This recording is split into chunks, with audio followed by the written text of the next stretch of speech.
The wind in Dust Valley didn't whisper that winter. It scraped, dragging dry grit across the wooden boards and carrying red earth from the far plains of Montana Territory. That dust settled deep in a man's eyes, in his hair, and in every empty coffee cup scattered across town. It was the winter of 1880, and the cold cut clean to the bone.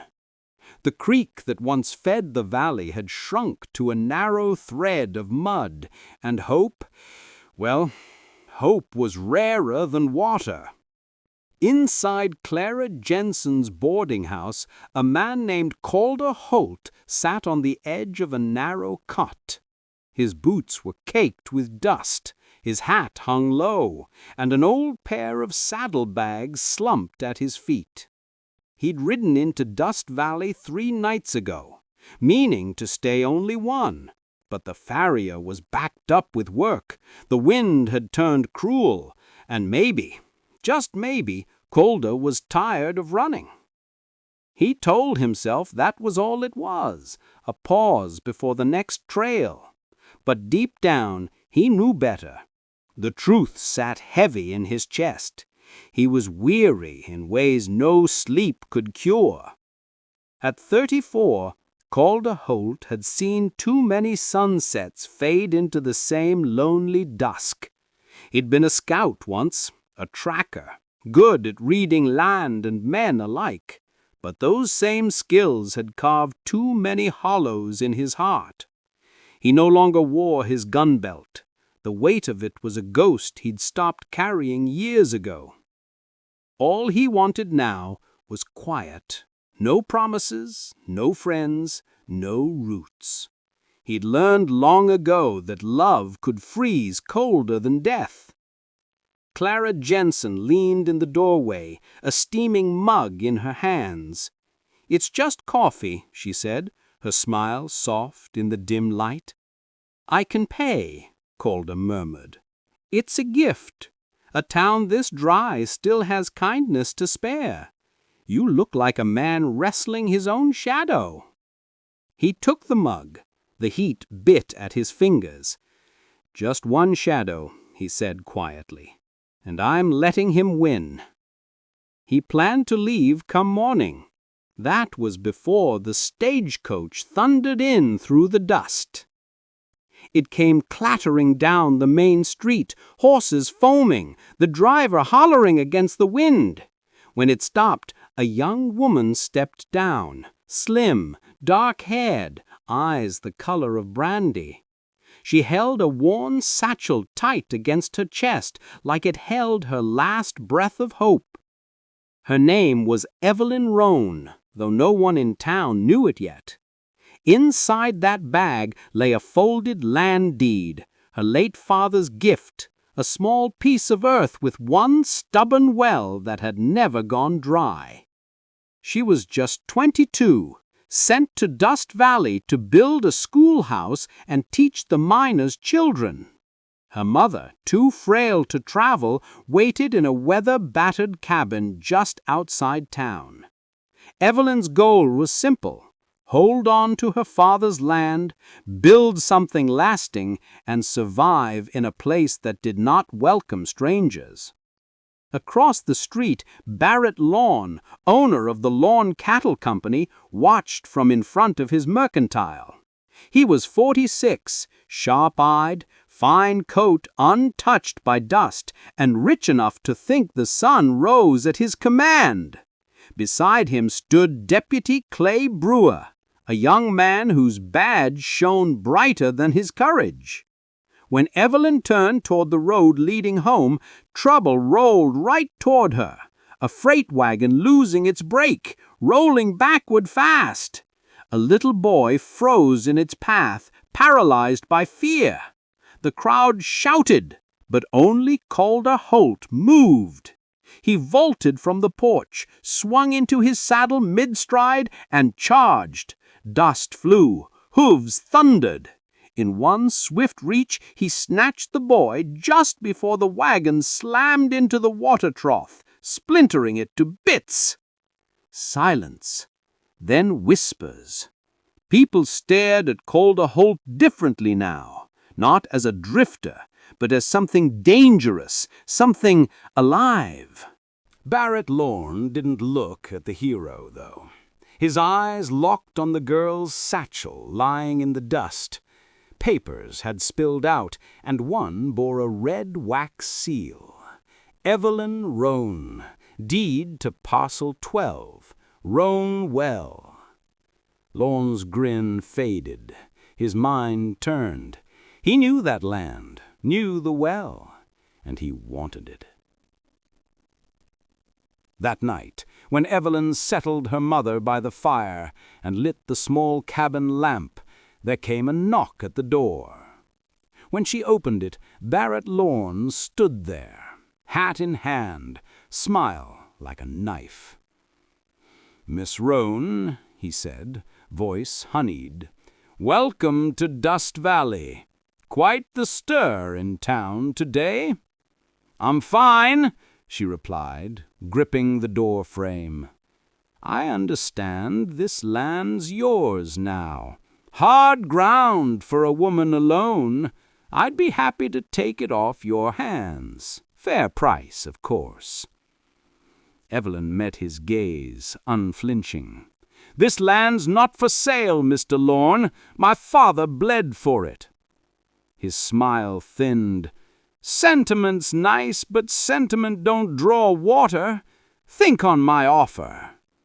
He tipped his hat and vanished into the night, his shadow long across the dirt. Evelyn closed the door, heart pounding. She knew then she'd just made herself an enemy. That night the wind rose, howling around the cabin, carrying both dust and warning. Evelyn cleaned her father's shotgun and set it by the door. 2 nights later, hooves approached soft through the dark. Lorne's men. They laughed low and mean as they moved her fence posts, stealing her land inch by inch. She stepped out into the cold, lifted the shotgun, and fired a single shot into the black sky. The echo rolled across the valley like thunder. Not fear, warning. A woman's voice strong enough to wake the town. Calder heard it from the far edge of Dust Valley. He'd been walking restlessly, trying to outrun sleep. He saw the flash, heard the sound, and felt something shift deep inside. He whispered into the wind, "So much for passin' through." Tell me where you're listening from tonight, friends. And if this story's already hooked you, go on, hit that subscribe button, leave a like, and tell me what you think down in the comments. By dawn, gossip filled the town. Some said Evelyn Roan was crazy. Others called her brave. Either way, her name was on every lip. Calder saddled his horse before sunrise, telling himself he was just checking if the lady was safe. But he knew that was a lie. When he reached her cabin, smoke curled from the chimney. Evelyn stepped outside, her father's coat wrapped tight. She looked tired, but proud. "I'm here for no trouble," Calder said softly. "Just thought you might need a hand." "Help's a rare word in these parts," she replied cautiously. "Maybe, but a man ought to stand by courage when he sees it." After a pause, she nodded. "Coffee's hot, if you don't mind sitting with a stranger." Inside, the cabin smelled of wood smoke and pine. Her mother slept in back. Life was hard here, but everything was neat, cared for. She poured him coffee, her hands trembling slightly. "They came again last night," she said. "Lorne's men. They're moving my fence line. He wants my well." Calder's jaw tightened. "He's rich. The law's blind." "Then I'll fight without it," she said firmly. He looked at her, really looked. That spark behind her fear burned bright. "You shoot again, he'll send killers next," Calder warned. "Then I'll be ready," she said simply. He took off his gloves. "Then I'll stay a while. Keep your fences where they belong." "Why?" she whispered. He smiled faintly. "Ain't got anywhere better to be." For 2 days he worked her land, fixing posts, marking boundaries. At night they sat by the fire, her reading softly, him listening in silence. The quiet between them grew thick and dangerous, the kind that feels like fate. One cold night, her mother's cough worsened. Calder stayed up, boiling water, tending the fire. When Evelyn finally sat down, she could barely peep her eyes open. "There's a cot by the door," she said. "Take it." He hesitated. "And you?" "I'll sleep by Ma. Don't worry, cowboy, I won't steal your boots." He grinned. Fair trade. Hours later, the lamp went out. The wind screamed. Calder lay awake, every creak of the cabin sharp in his ears. Then a soft knock. He rose quietly, knife in hand, opened the door. Nothing. When he turned, she was standing there. Evelyn, eyes half closed, blanket slipping from her shoulders. She moved like she was dreaming, lay down on his cot and fell still. He froze. The firelight danced across her face. He could have woken her, but didn't. That warmth beside him, it scared him more than bullets ever had. At dawn she woke, startled. I'm sorry, I didn't—" He said gently, "You were cold. Don't think nothing of it." She turned away, cheeks burning. Later that morning, he rode out to the far fences, trying to clear his head. But everywhere he looked, he saw her face. That evening, he found Lorne's men digging by the well. He rode straight in. "You boys best leave that shovel where it stands." One sneered. "Ain't your land." "Sure as hell ain't yours," Calder said, and drew fast. 2 warning shots cracked. The men fled into the dust. Calder stood breathing hard. He'd crossed a line now. That night, Evelyn met him at the door, fear and gratitude tangled in her eyes. "What did you do?" "I did what I had to," he said. "They'll come for you now. Then we'll face them together." Outside, thunder rolled over the plains. The storm and Barrett Lorne were both coming. At dusk, the sky turned black. Calder loaded his rifle, watching lightning split the horizon. "He'll come tonight," Evelyn whispered. He nodded. "He won't wait for daylight."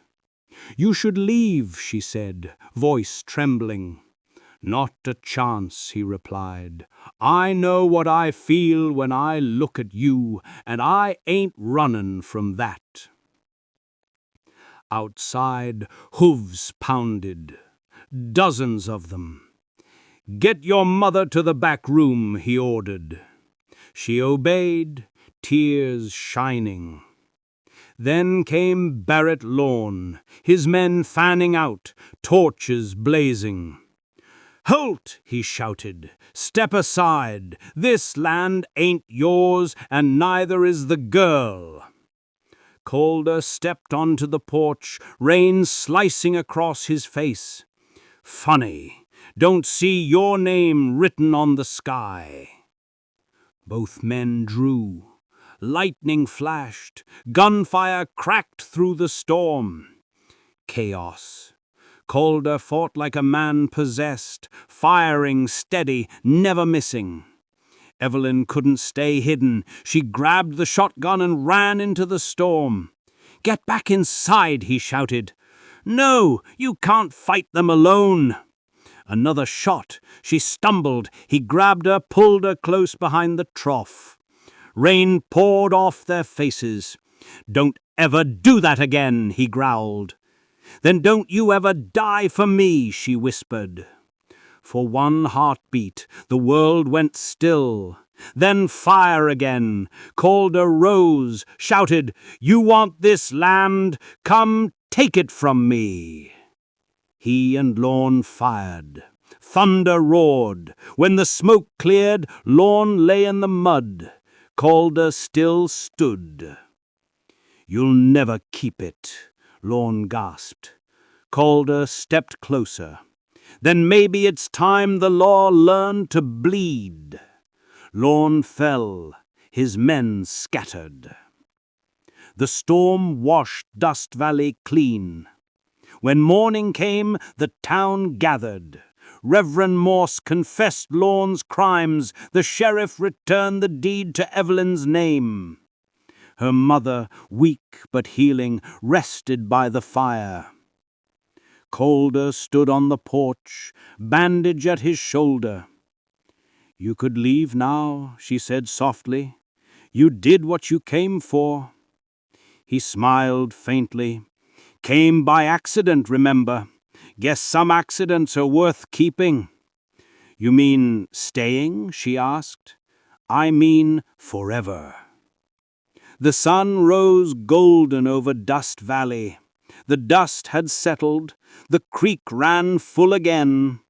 Calder Holt took Evelyn's hand, rough and small in his, and together they walked toward the well, toward a new beginning carved from courage, fire, and love strong enough to outlast any storm. And if this story stirred something in you, friend, go ahead, hit that subscribe button, drop a like, and tell me in the comments where you're listening from tonight.